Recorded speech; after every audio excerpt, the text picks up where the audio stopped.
Vamos dar continuidade agora à segunda parte do vídeo.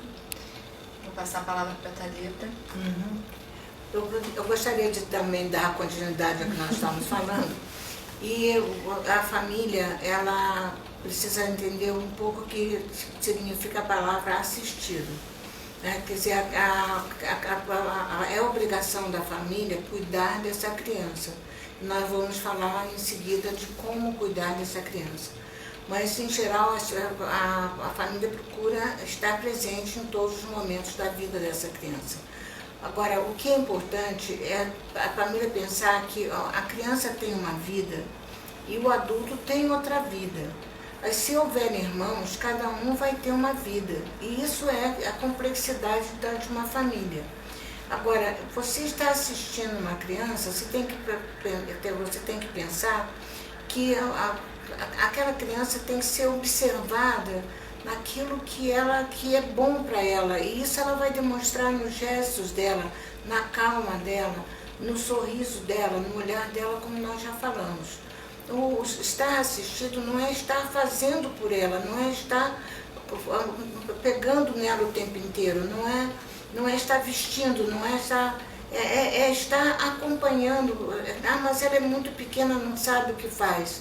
Não, ela não é pequena, não sabe o que faz. Se você tiver, a palavra que Alice usou foi confiança, se você tiver confiança no mestre interno dessa criança, se você tiver confiança que essa criança tem alguma força interna que você teve um dia e que tem ainda para agir, você vai acompanhar, você vai como se você assistisse um teatro.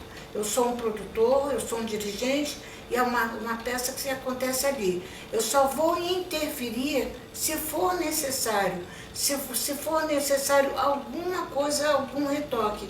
E às vezes as coisas não saem nem como eu estava imaginando, mas é bom para o que eu estou vendo, é bom, é agradável. Nem tudo é o que você quer. É outra coisa importante. Nem sempre a criança vai proceder como você imagina. O filme que você fez, né? A gente chama de filme de pasta de dente, o filme de sabonete leva, né? Entendeu? Nem sempre aquela criança faz. Agora, sempre que a criança sair de uma atitude de tranquilidade e de calma para de agitação, acende a luz vermelha, perigo iminente, tem problema no caminho. Qual é? Temos que descobrir e rápido, porque nada com criança pode demorar.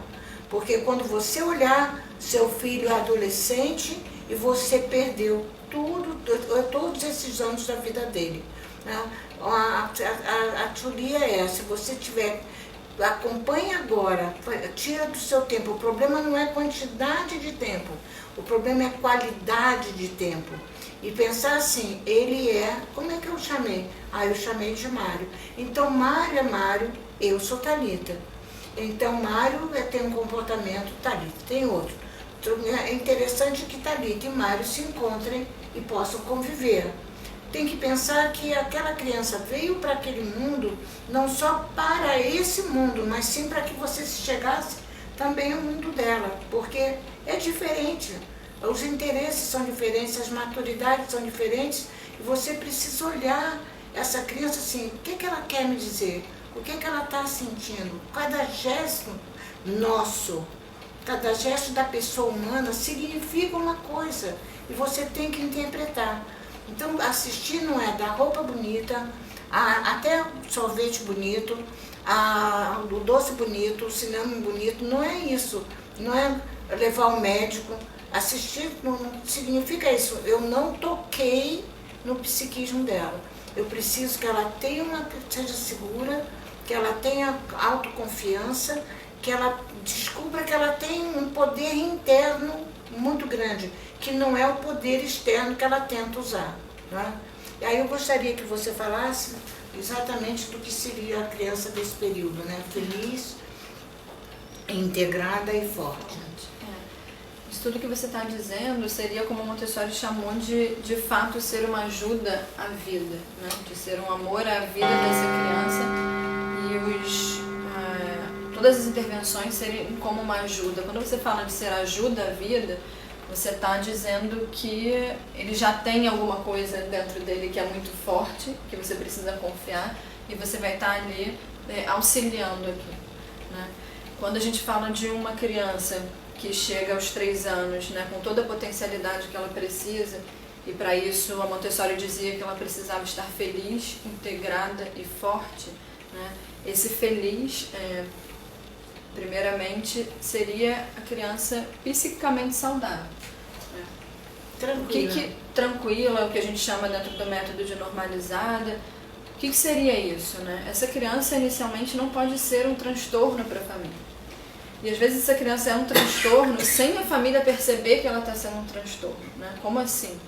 Se você se preocupa demasiadamente com algumas questões, né? Ou alimentação, ou a questão higiênica em excesso da criança, ou uma preocupação excessiva de como essa criança está na escola, e isso vira uma questão familiar, e você comenta, a mãe comenta com o pai sobre isso, que comenta com a avó, que nas reuniões familiares está sempre se falando sobre a alimentação daquela criança, sobre...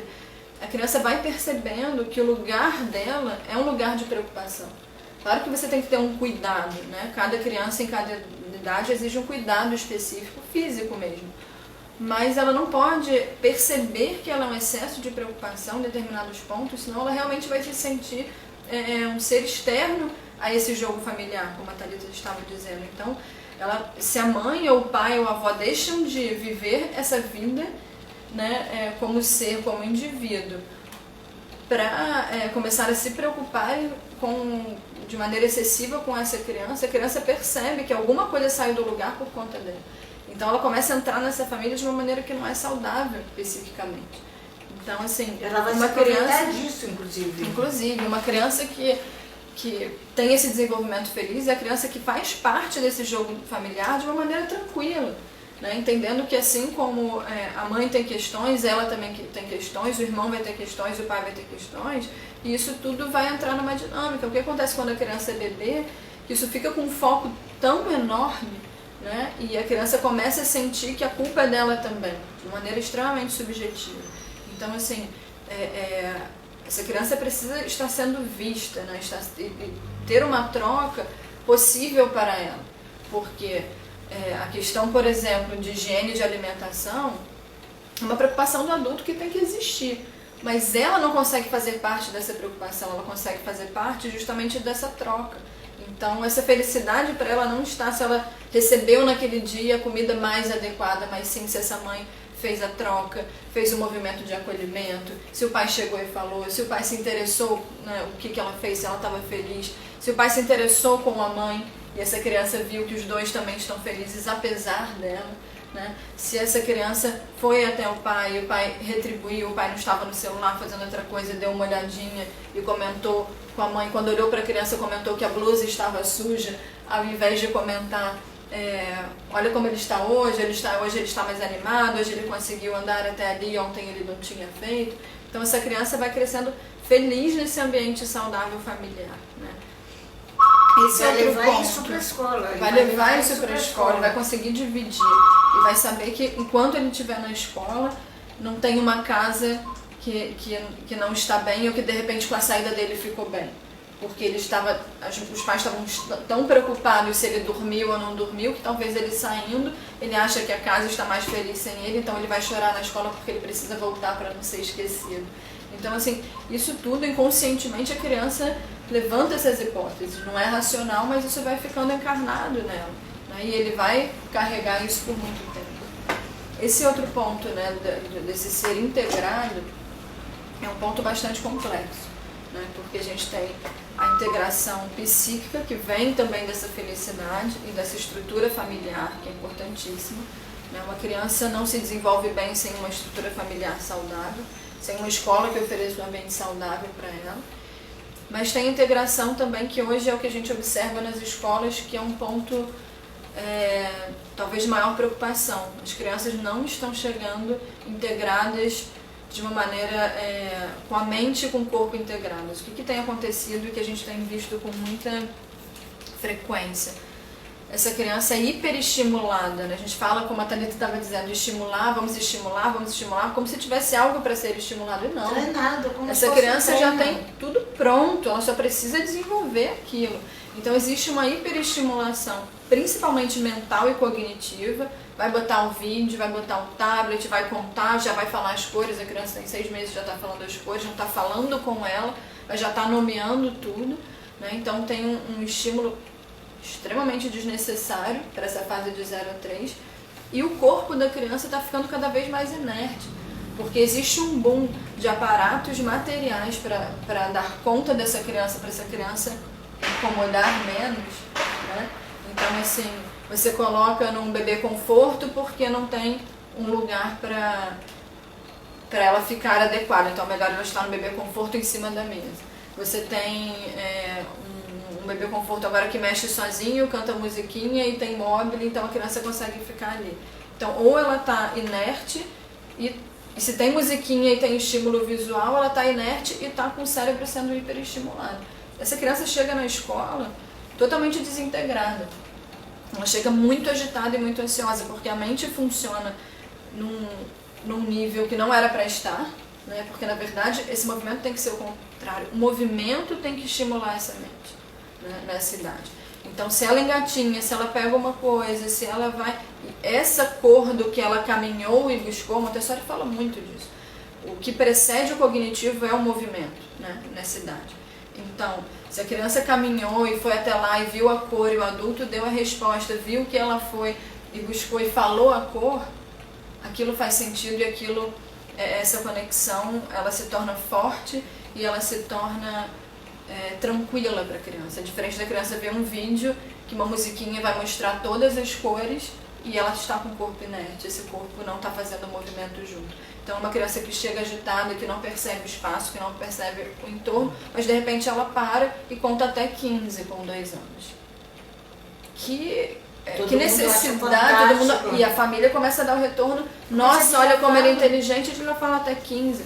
Mas é uma criança que não é capaz de utilizar o movimento de uma maneira adequada, coisa que ele já poderia fazer, né? Então, esse estímulo necessário, principalmente através do movimento, é o que vai integrar essa criança com o psíquico dela, né? Então, essa criança precisa desenvolver isso até os 3 anos. Aos 3 anos ela já tem condição de estar com isso pronto e dar sequência a um desenvolvimento extremamente saudável e para novas etapas. Então, assim, o desenvolvimento cerebral não para. E o que acontece? A criança chega com essas defasagens, com esses buracos, o cognitivo continua, ela continua sendo estimulada, e aí vai começar a ser cobrada que, como assim, nessa idade não sabe isso, não faz aquilo. Começa a gerar uma ansiedade, o buraco está ali, as coisas estão andando, então está um ambiente muito difícil para essas crianças, né? De amadurecimento emocional e cognitivo. E esse cognitivo continua a ser hiperestimulado. Porque se ela não sabe ainda, então vamos botar numa professora particular, vamos colocar no Kumon, e esse corpo continua inerte, porque ela continua, apesar de com 5 não estar mais no carrinho, às vezes está, mas já é uma idade que talvez não esteja, ela continua dentro de um apartamento, ela continua sem vivenciar o externo, ela continua sem subir em coisas, sem descer, sem utilizar esse corpo. Muitas vezes ela continua com a mamadeira, muitas vezes ela continua com o paninho, muitas vezes ela continua bebê para aquela mãe, porque não quer que o filho cresça. Bom, mas a gente agora ficou de falar tudo positivo. Tudo positivo, vamos lá. Como que a gente mas essa interferência não está errada, porque você não pode ter, num primeiro ano, uma criança que não é nem um bebê, porque o bebê é cheio de poder. É uma criança totalmente dependente, uma criança com medo, uma criança com pouca verbalização. E aí ela vem para uma turma para ser alfabetizada. Quer dizer, quando na verdade ela já podia ter se alfabetizado. Sim. Tem o último aspecto aí que a gente colocou dessa criança, a criança forte. Esse forte diz respeito tanto à força mental e física também. Porque se a gente está falando de uma criança que já tinha uma série de possibilidades e que foi sendo obstruída pelo carrinho, pelo bebê conforto, pelo colo, pelo não dar continuidade das conquistas motoras, né? A gente está falando dessa criança que precisa ainda desenvolver muita coisa. Então, com 3 anos, ela já estaria forte fisicamente, já estaria com o tônus necessário para aquela idade, para as coisas que ela vai ter vontade de fazer e não vai conseguir pela falta daquele tônus, né? E forte psiquicamente por ter vivido principalmente as frustrações. Que um bebê já pode, a família já pode ajudar um bebê a passar por frustrações. A Montessori e a Montanaro depois coloca que a criança passa por 3 grandes crises fundamentais até os 3 anos. Né? A primeira crise é a crise do nascimento, né? Que ela precisa ocorrer da melhor forma possível para a mãe, principalmente porque é a mãe que vai cuidar desse bebê, e para a criança. E hoje a gente tem um nascimento extremamente distanciado e muito frio, né? Quando você é uma criança recém-nascida, eles mostram rapidamente a criança para a mãe e levam para a incubadora, porque a criança tem que ficar aquecida, porque isso, porque aquilo tem que ser observado. A gente viveu até aqui na evolução da humanidade sem entrar uma incubadora, mas hoje em dia precisa. E a gente está falando de uma criança que acabou de sair de um útero que tem um contorno de segurança e vai para um ambiente extremamente estéril, sem uma voz, sem um som, sem um acolhimento, né? Tem a temperatura adequada, mas cadê o acolhimento humano? Fica ali mais ou menos algum tempo, algumas horas, e depois volta para a mãe. Uma ruptura que tem que se pensar, né? Tem que se pensar. E então esse nascimento hoje já está abalado. Então essa primeira crise, ela é superada de maneira positiva através justamente da conexão com a mãe. Essa criança precisa nascer e precisa estar nos braços da mãe, fazer o imprint, que é justamente esse olhar, né, que a mãe dá e que a criança retribui, e que isso tem uma força que pode ser levada para o resto da vida, né? Mesmo que essa mãe por algum motivo tenha que interromper esse processo com a criança, enfim, que aconteça uma facilidade, esse imprint tem um poder de acolhimento e de segurança muito forte psiquicamente. Então, assim, essa é a primeira grande crise que, para ela ser superada de maneira positiva, e aí vem muito de quem está em volta, o pai e os médicos, já segurarem esse processo importante e forte para a relação mãe e filho. A segunda grande crise é a crise do desmame, né? Que seria mais ou menos aos 9 meses, 10, 1 ano, e a gente não tem mais a criança vivenciando essa crise porque essa criança não está mais desmamando, né? Ou tira-se o peito muito cedo, né? Ou uma criança de 4 anos ainda mama no peito. Então, assim, claro que é importante, a gente tem toda uma campanha de aleitamento materno, fundamental, mas a criança precisa viver essa ruptura com a mãe e essa separação de uma maneira saudável, né? Isso vai fortalecer ela e vai integrar essa mente e esse corpo, porque ela vai perceber justamente o corpo dela e o corpo da mãe e essa separação. Depois a gente pode até aprofundar mais sobre isso. E a terceira grande crise é justamente o que vai tornar essa criança forte, é a crise de oposição, que é justamente a fase de formação do ego, que é o que vai tornar essa criança forte como ser, que ela vai estar se entendendo como um indivíduo separado da mãe, né? E que é justamente a fase que ele vai testar e que ele vai precisar se frustrar. E a gente está alargando isso porque a criança não se frustra, é a fase justamente que ela vai testar e vai fazer as pirraças e vai tentar impor a vontade dela, porque ela precisa se tornar forte, e a função do adulto é tornar ela forte como? Causando possibilidades de frustração, né? Estando do lado depois para acolher. Isso que vai torná-la forte. Até os 3 anos já dá para terminar isso, 3 anos e meio, e instalar isso. Mas aí se a gente não instala, a gente acaba levando essa criança que vai ter muito mais dificuldade depois de lidar com essa frustração.